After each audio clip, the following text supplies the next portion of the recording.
Hello and welcome to today's video. Today I'm going to be talking about books that changed my life. So these books are not necessarily the best books that I've ever read, but it's books that are deeply personal to me because they started moving my life in a certain trajectory. And I'm really excited to share these books with you so that maybe one of these books could have a really important influence in your life. When it comes to self-help, I've had a little bit of a difficult relationship with it. So I've read many self-help books and I read a lot in my early 20s, but there became a stage where I felt like I was reading too much self-help and the life that I was living didn't feel like it was good enough. Like I kept questioning every thought, every behavior I had, and I felt like that became a bit of a toxic relationship. So I do like to balance self-help books with some fun books, and that's something I really like to do. Sometimes self-help can be heavy, and I hope that the books that I'm going to be sharing with you today are a little bit more digestible, and I just want to explain how they impacted my life in like a really positive way and convince you guys to read them as well. Even though self-help can be heavy and reduce sometimes like the lightness in my life, I feel like it's really important for growth. When you read a book, it's not as fast as watching something, as watching a short, as watching a YouTube video.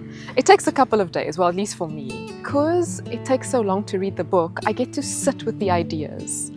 I get to understand and digest the ideas, and because it's such a slow burn, actually my life starts to become interwoven with the themes of the ideas, which is something so amazing, and I get to learn a lot more because it's at such a slower pace.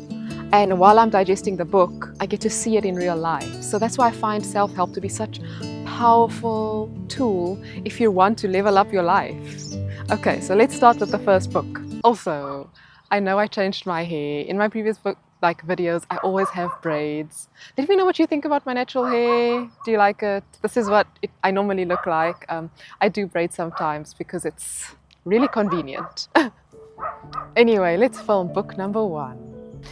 So the first book I want to talk about is a book called The Pathless Path by Paul Milliard.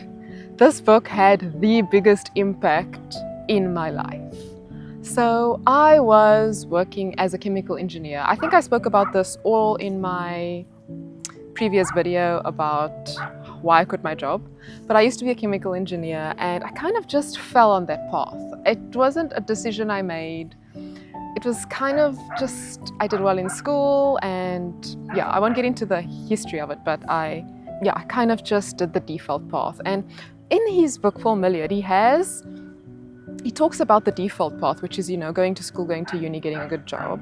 And then there's another path that is filled with uncertainty. And I feel like that is what I am doing right now. Paul shares his own journey of leaving a successful conventional job to find a more fulfilling life. And I really enjoy the style of his writing because I felt like it was kind of just almost like a fiction story, but it was real, He talks in such a clear way about what happened to him and how he ended up living his dream life. And I felt so pulled by what he was saying. Like every word he said, I was feeling. Yeah, if you are in a situation where maybe you found yourself in a position where you're not the happiest, I recommend this book. It's gonna be amazing to read, like 100%. It's a book where he basically just offers practical advice about how to face uncertainties in life. Like life is actually always uncertain and we think we have this invisible control over life, but we really don't, and we should just embrace the ambiguity of life and be okay with just figuring it out. Okay, so the next most important book that I must recommend is How to Manage Your Money Like a Effing Grown-Up. So it's basically a very straightforward personal finance book. It's written by a woman named Sam Bessinger. Unfortunately, it is a South African book, but fortunately for me, because a lot of the other books that I would read would be about like America, and I'm South African. But I feel like the principles in the book are really universal and amazing. So I read this book, I think it was a year after I started working, and I was already like deep into my shopping addiction. Because like I got money and I was like, ooh, let me spend all my money anyway. So she just really got me on track. Like that book was amazing. it basically just gave me the basics of what I need to know when it comes to personal finance, because I remember feeling so overwhelmed by all the different terms like ETFs and savings for this and savings for that and a pension and do I need a house? Do I need to rent? All these questions. And I just felt like it was just such an easy guide that explained all of these things to me in a very simple and no BS way. And I just think that every person needs to read this to like take control of their life and not feel like money is, controlling them.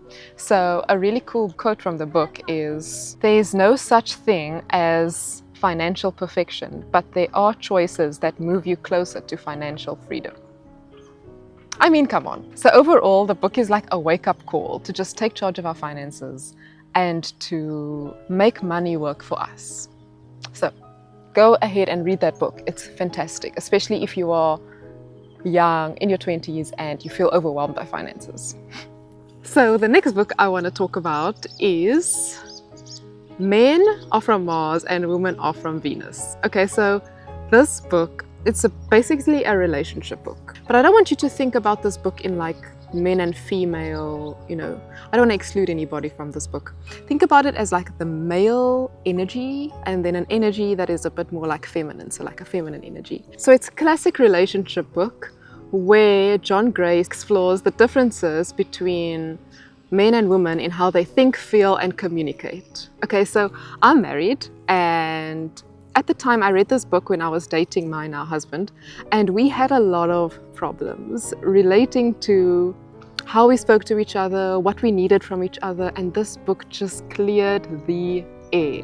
It is amazing. If you are in a relationship, I highly recommend this book. So it's a little bit old school, so it was written a really long time ago, but the principles and the stories that he uses to explain his concepts are amazing. They are incredible. I got such good insight from it. I just want to read a quote from the book that's super fantastical. To keep the love alive, it's important to remember that both partners need to be free to be themselves without constantly trying to change each other. Like, it's fantastic. So the book is packed with tips on how to appreciate the differences that we see in each other. And it's not about saying that one gender is better than the other. It's more that realizing that we have unique needs and ways of living and communicating. Oh my word, it started raining. I need to run immediately.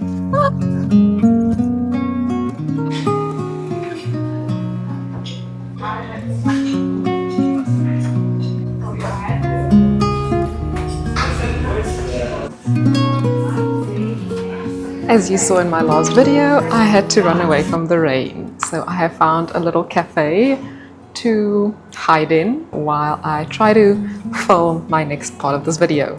This is all for you guys. I hope you know that I love you so much.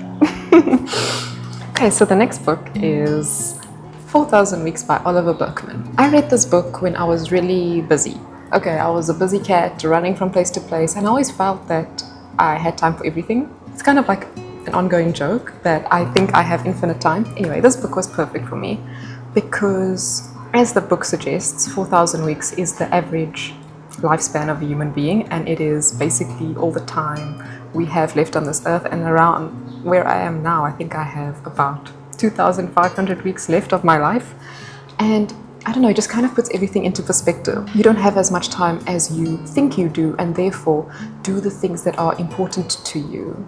So it's like a productivity book / self-help / this is a good way to live your life book. He basically argues that trying to do everything can cause stress and burnout, and it's okay to realize that we don't have time for everything. In fact, it's quite enlightening because then you can start to focus on the things that are important. It's about making peace with the limitations that we have. And a really cool quote from the book is, "The key to living well in a limited time is to stop trying to live forever." Because the beauty of life is that it is not forever, and every moment that we choose is precious. Okay, on to the next one.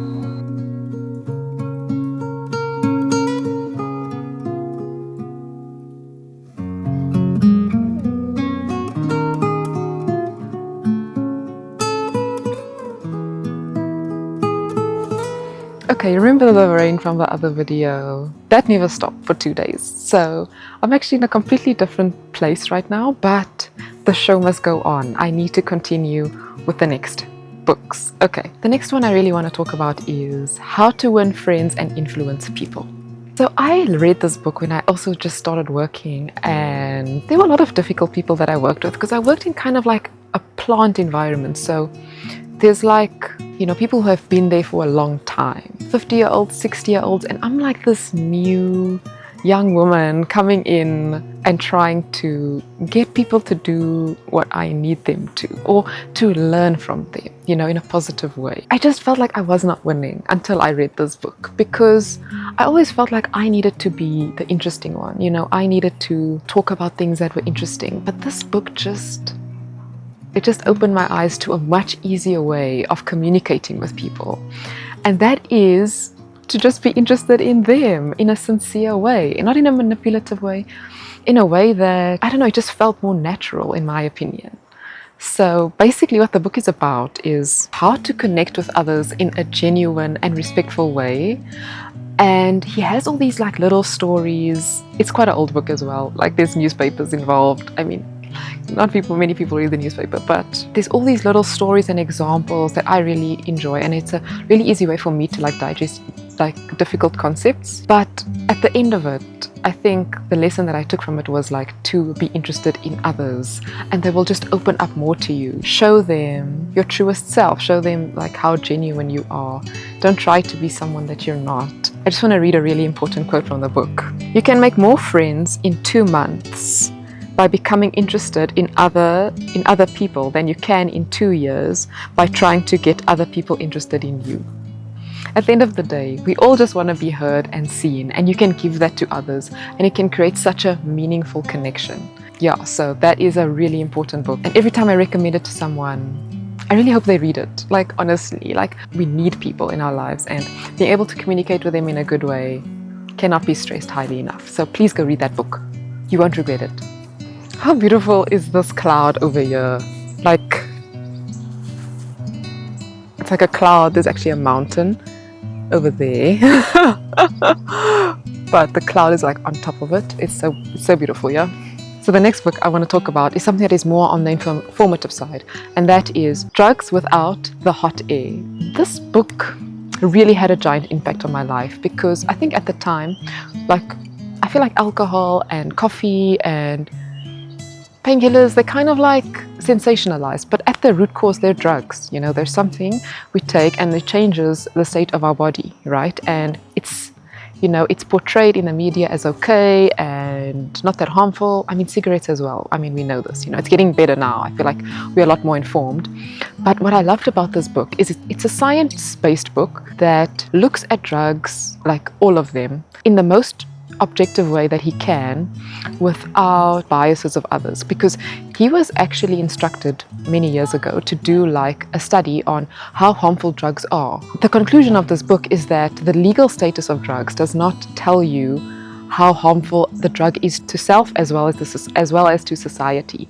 It just opened my eyes. You know, he talked about heroin, ecstasy, you know, all these controversial drugs, and we don't realize that just because of the information that is sold to us, it might not be like that correct. And I'm not saying that we should be doing drugs. I'm just saying that we should be a bit more critical about what is sold to us and what is, you know, marketed as not harmful and what is harmful.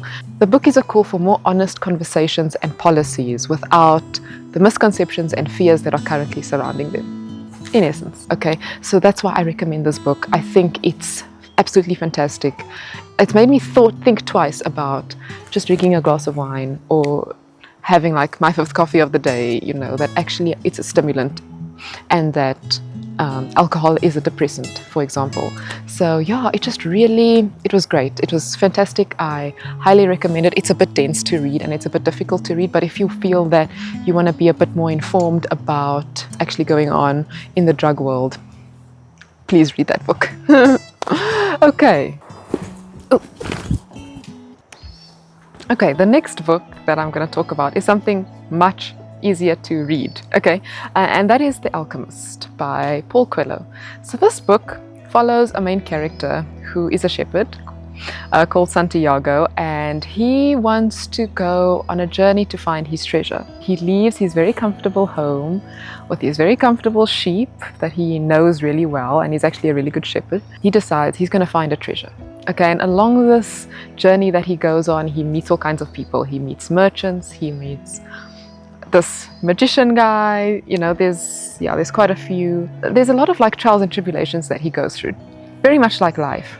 And basically the book talks about pursuing your dreams. And I read this book when I was 15 the first time, and it stuck with me, but I honestly didn't understand the essence of the book. And then I read it again, like, I think maybe about 2 years ago. Yeah, it just touched me so much. It touched me so much because he went and he left his comfortable place to go into the unknown, to face uncertainty in life. What it actually shows is that it's just, you know, a journey to self, and that he had all the tools that he needed to find his treasure right there already. But he maybe needed to go on this, you know, crazy adventure to find that and to realize that. I really love that book. I think it also speaks a lot to like where I am in my life right now, finding my place. Maybe it's with me all along, I don't know. But yeah, it's basically a journey to understand himself and the world around him and what happens when you pursue your dreams. Yeah, it's more told in like a fable setting, and yeah, I recommend this book. I think it's a light read that will, you know, I think it gives everyone a different message. Everyone can take something different from the book, and that's what's really awesome about it. And it's really quick to read and it's easy to read. Thank you so much for watching my video. I hope that you really enjoyed it, that you weren't too confused by my hair that is now different. If you enjoy vlogs and looking at South Africa, please watch this video over here. I think you'll really enjoy it. It's kind of relaxing. It's one of my favorite videos I made. Anyway, thanks for like being here for so long. You are the real OGs, and please like and subscribe if you enjoyed this video. Bye.